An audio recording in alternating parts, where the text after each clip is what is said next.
Olá, amigos, estamos iniciando mais um ACS na TV, programa da Associação Comercial de Santos, aqui na Santa Cecília TV. Assuntos de interesse público, assuntos importantes. E hoje, um especialista, aliás, amigo especialista, advogado, Sérgio Fernandes Marques. Vê se eu sei o currículo todo.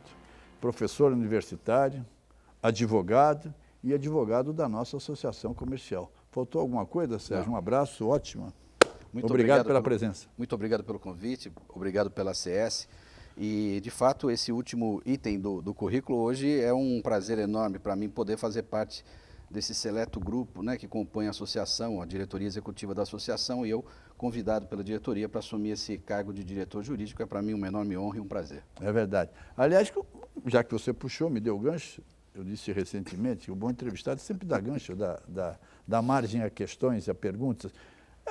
Ainda é recente, o Mauro Samarco assumiu, essa nova diretoria assumiu em março. Como é que está sendo essa experiência? Você já tinha tido algum contato assim, com a instituição, principalmente do porte da associação, da credibilidade da Associação Comercial de Santos? Não, eu fui diretor da Ordem dos Advogados do Brasil, né, diretor eleito na gestão 2013 e fui reeleito depois, mas em associações de classe, sim.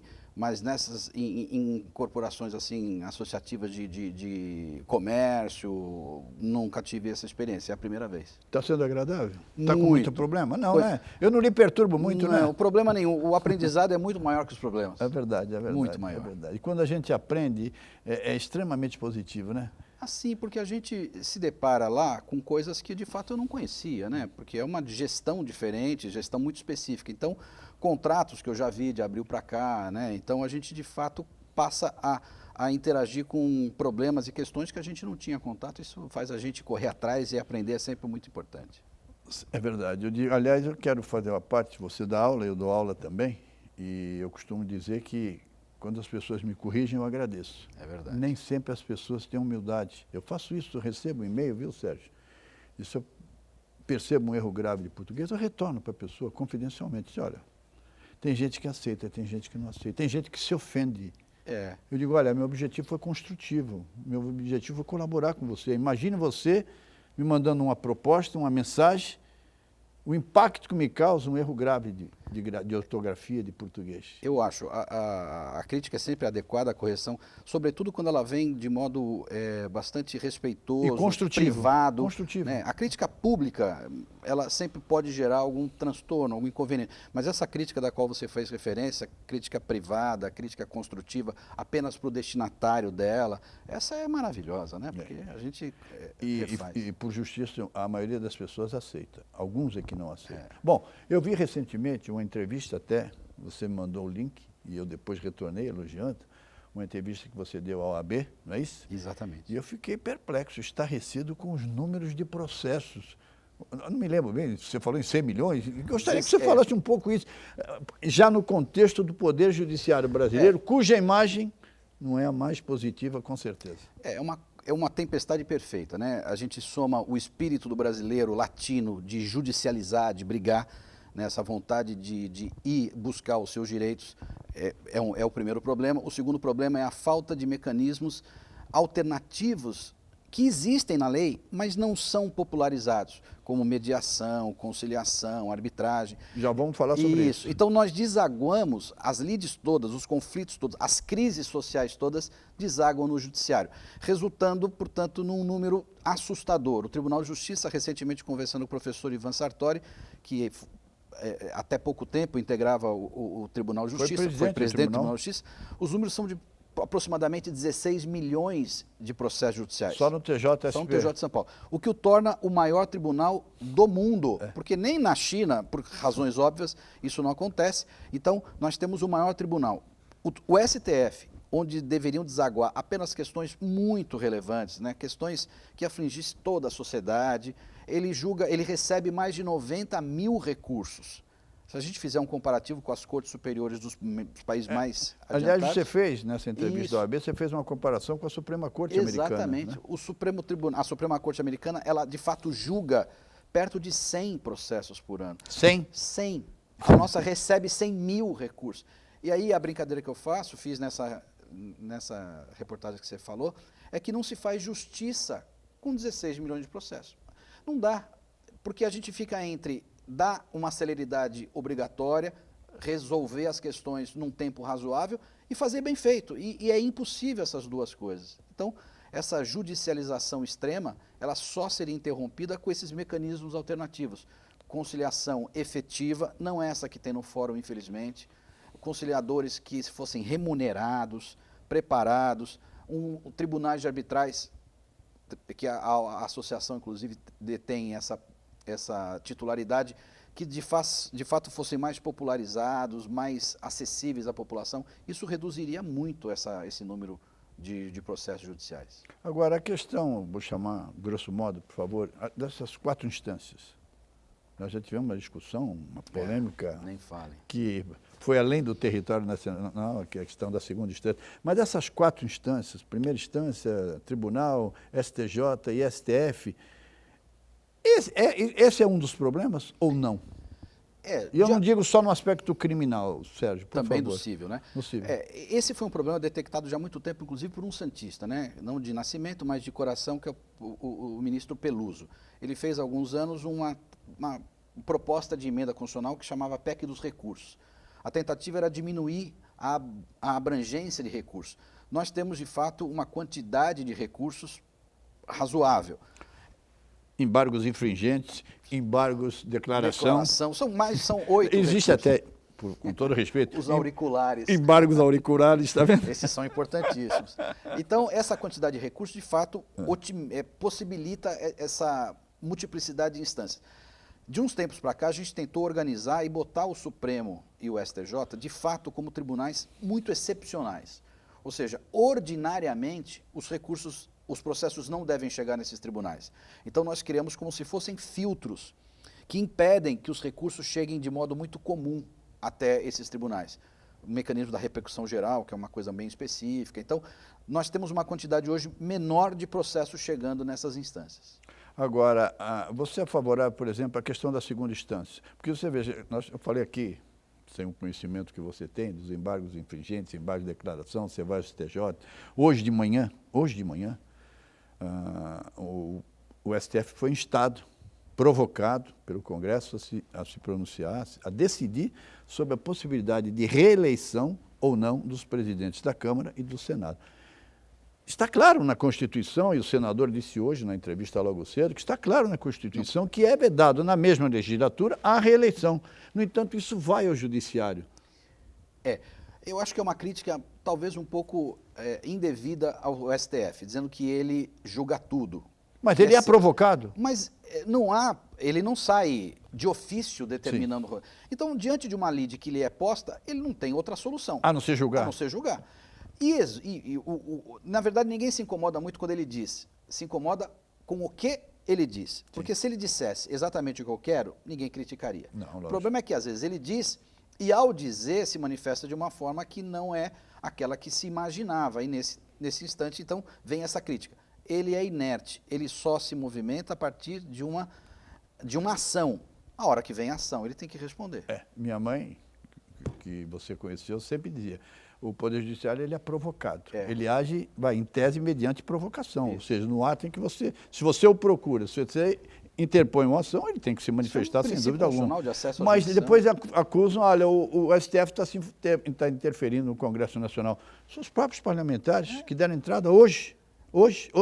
E a semana passada com a vacina, o partido político até a vacina eles estão decidindo. Quer dizer, então não tem jeito. A lide chega, é distribuída e eles têm que dar uma resposta. Nós vamos fazer um intervalo, nosso primeiro intervalo dessa conversa com o Sérgio Fernandes Marques, e voltamos em seguida para falar também sobre a polêmica questão da segunda instância. Vamos provocá-lo também. Voltaremos em instantes.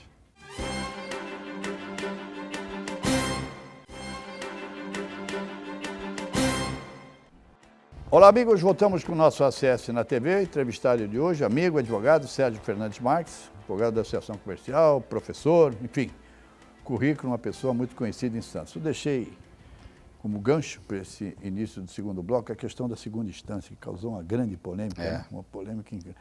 E a segunda instância não deixa, no contexto que nós estávamos abordando há pouco, Sérgio, de ser um fator que poderá evitar o STJ e outras instâncias.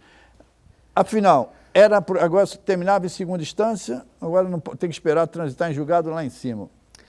Na verdade, de novo, é uma interpretação constitucional.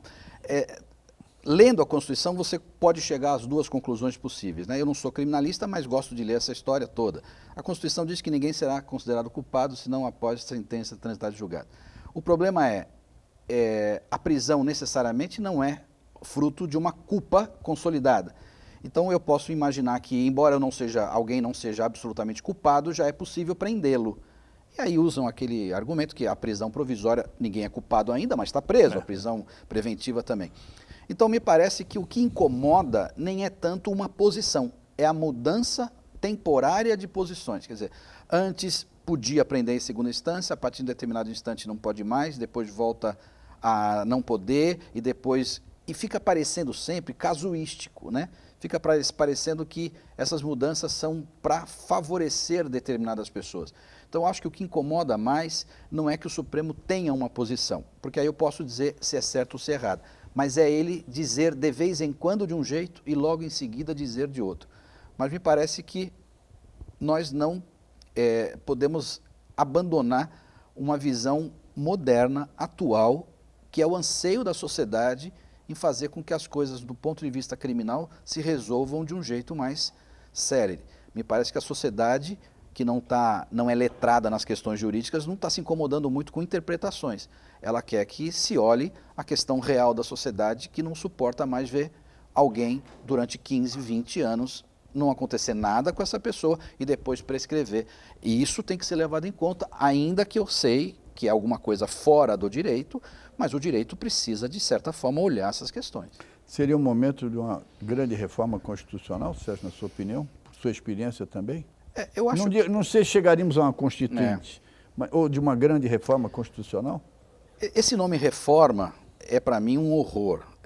É como reforma de casa? Reforma de casa. Quer dizer, eu costumo brincar na sala de aula que a pessoa inteligente, quando vai falar para o outro, ao invés de falar, vamos fazer uma reforma, ela fala assim, vamos trocar o lustre?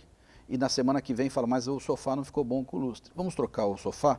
E dali a um mês fala, mas o tapete não ficou bom. 2 meses depois, sem perceber, fizemos uma reforma, né? Mas a palavra reforma fica muito pesada. Eu não sei se a Constituição precisa de uma reforma.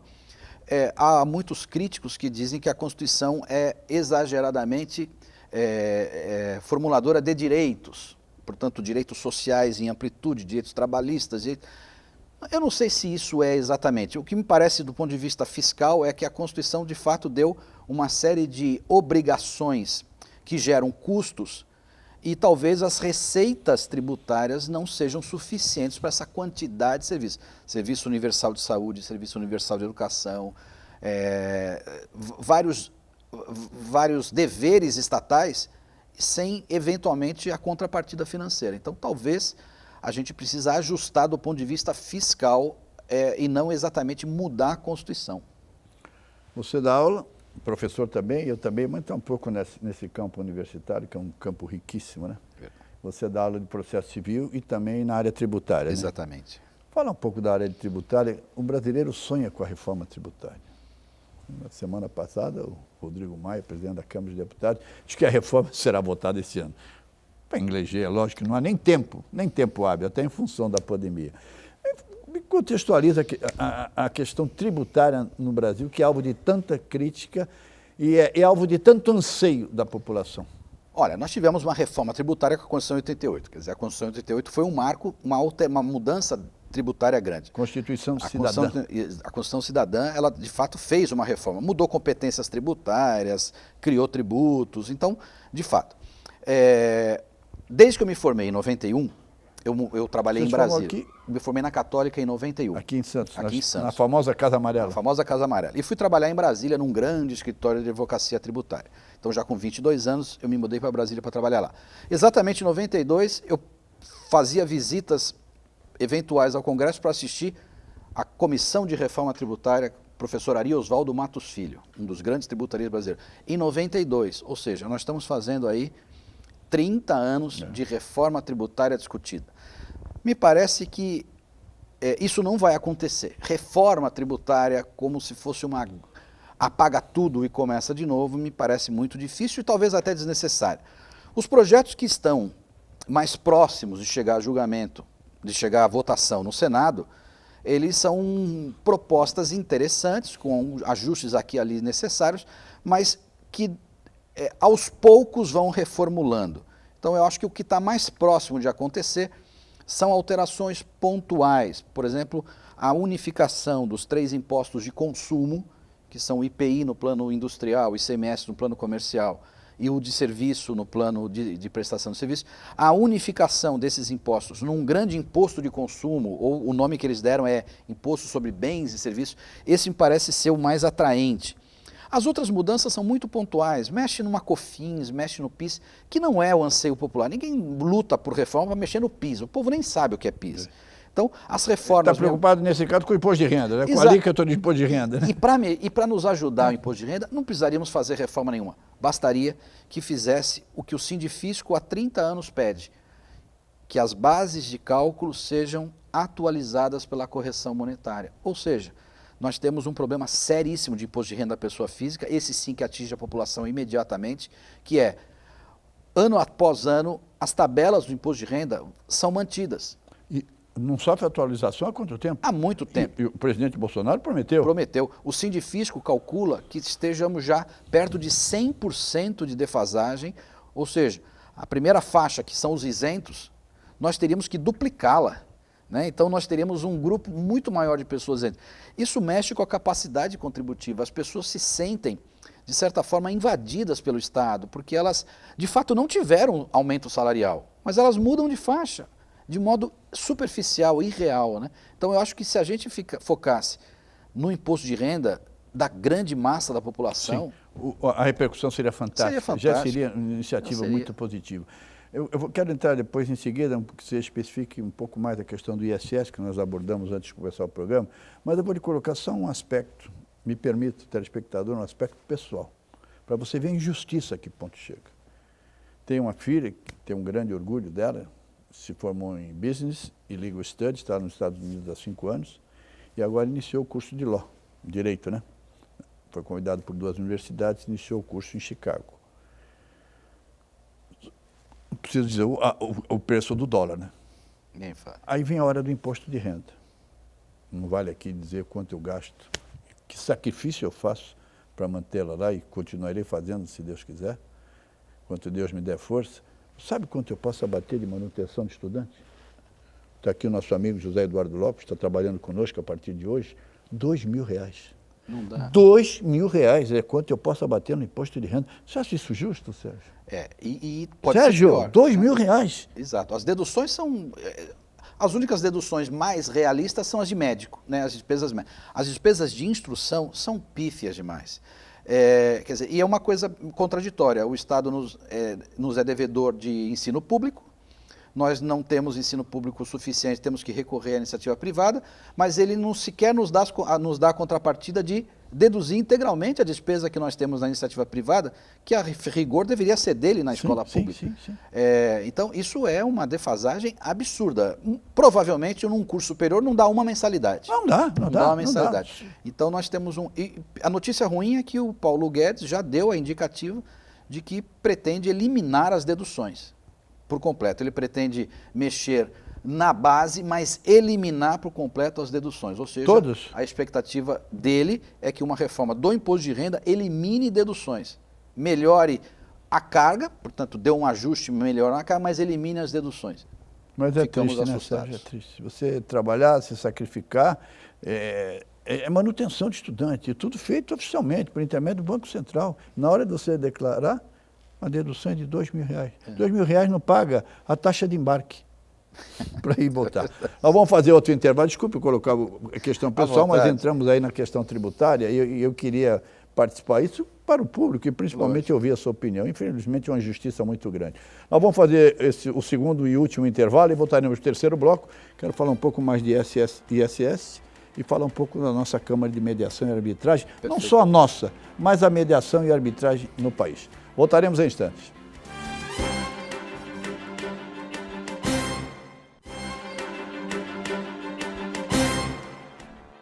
Olá, amigos. Voltamos com o nosso ACS na TV, programa da Associação Comercial de Santos, aqui na Santa Cecília TV. Reiterando, e agradecendo mais uma vez a gentileza. Está conosco o Sérgio Fernandes Marques, advogado também da nossa associação comercial. Está aí a logomarca, bonita, aliás, o cenário está muito bonito. Sérgio, deixamos também um ganchinho em relação ao ISS, conversamos isso antes do programa. Me fala um pouco mais do ISS, que você fez uma abordagem inicial fantástica, dos problemas envolvendo. O ISS é, para muitos municípios, inclusive da Baixada, uma fonte, a primeira fonte de receita. Alguns não, divide com o IPTU uma fonte, que é uma fonte originária, quer dizer, porque os municípios eles têm fonte secundária e primária. Me permita só Por favor. Rapidamente, né? Os municípios têm competência própria para 3 impostos, o ISS, o IPTU e o ITBI, aquelas transações imobiliárias.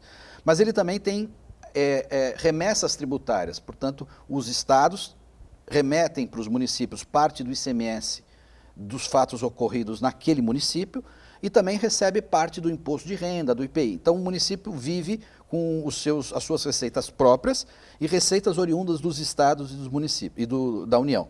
Além disso, os repasses constitucionais de SUS, de Fundo Nacional de Educação.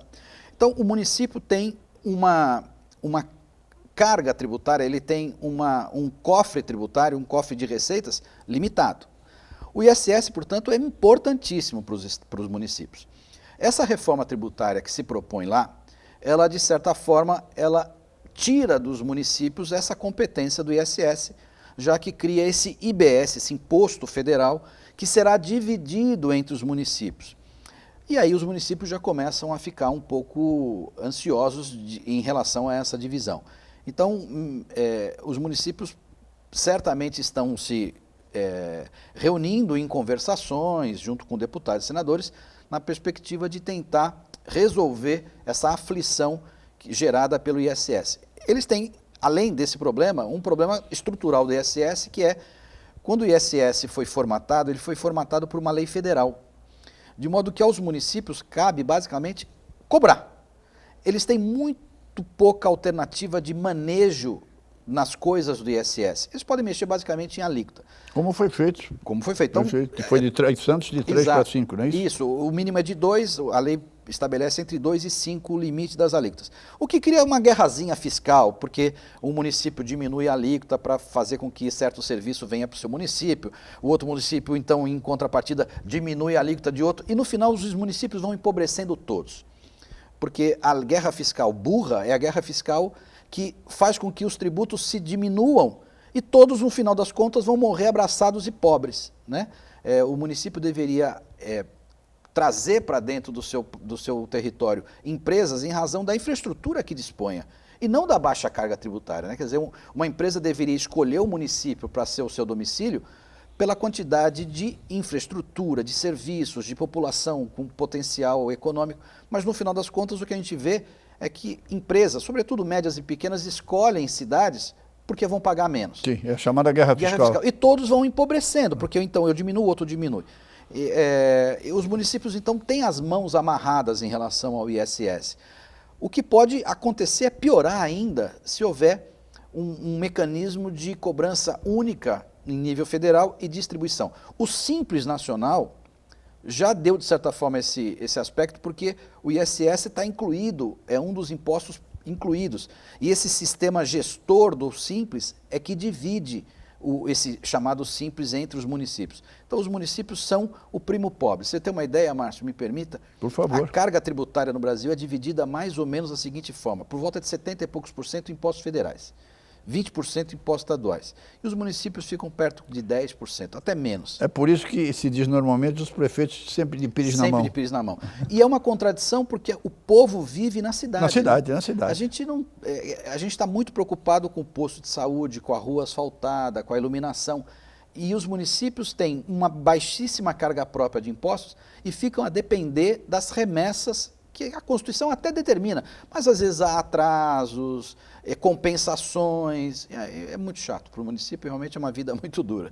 Eu me lembro que acho que foi o governador Franco Montoro que iniciou uma luta muito grande no sentido de fortalecer os municípios, justamente indo ao encontro do raciocínio que vocês depois da pouco, porque o município é a base.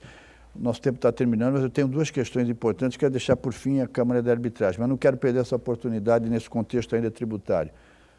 Quantas e quantas vezes se falou no chamado imposto único? O que você acha disso? É a solução, não é a solução? Eu acho uma utopia.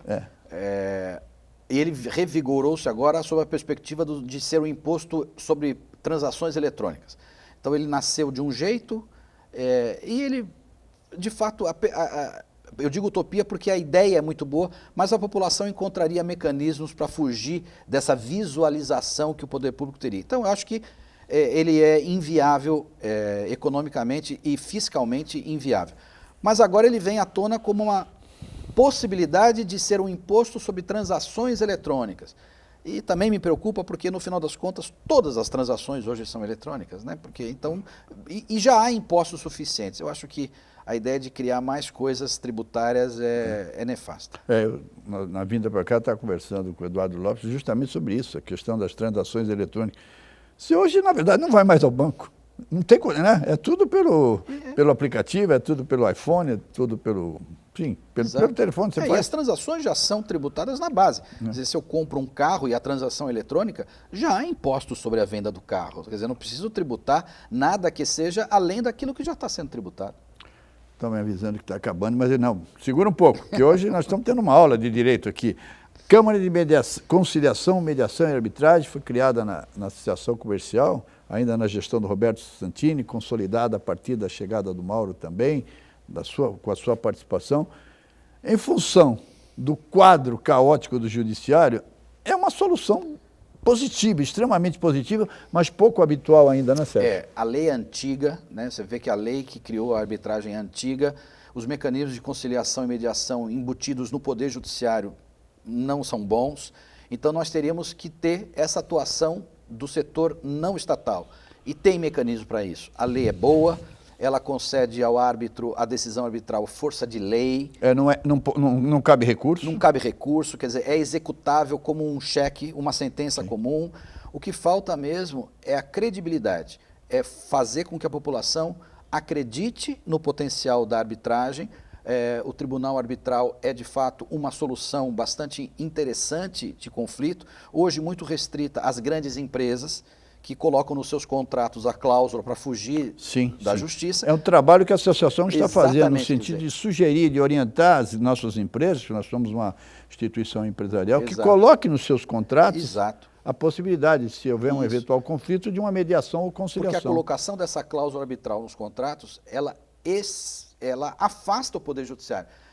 Da seguinte forma, se houver a cláusula contratual e uma das partes for a justiça, a outra parte pode dizer para o juiz, não, nós temos uma cláusula arbitral e o processo será será extinto e o juiz, portanto, não julgará. Então é uma cláusula importantíssima. O que falta é chegar à população. Acabou, infelizmente, mas eu não quero, antes de terminar, mais 30 segundos, por favor, para não dizer que não falei de flores. Nossas aulas virtuais, você é professor, eu também, né? É difícil, é um sacrifício enorme. É diferente, mas é difícil. Foi muito duro para a gente, Márcio. Está sendo, né? Ainda não terminou o ano letivo, né? Os alunos, me parecem, graças a Deus, reconhecerem nosso esforço, mas foi um ano muito difícil para nós. Acabou. Um abraço, Sérgio. Muito obrigado, Márcio. Obrigado, até a próxima. Muito obrigado a você, obrigado pelo prestígio. Voltaremos em breve.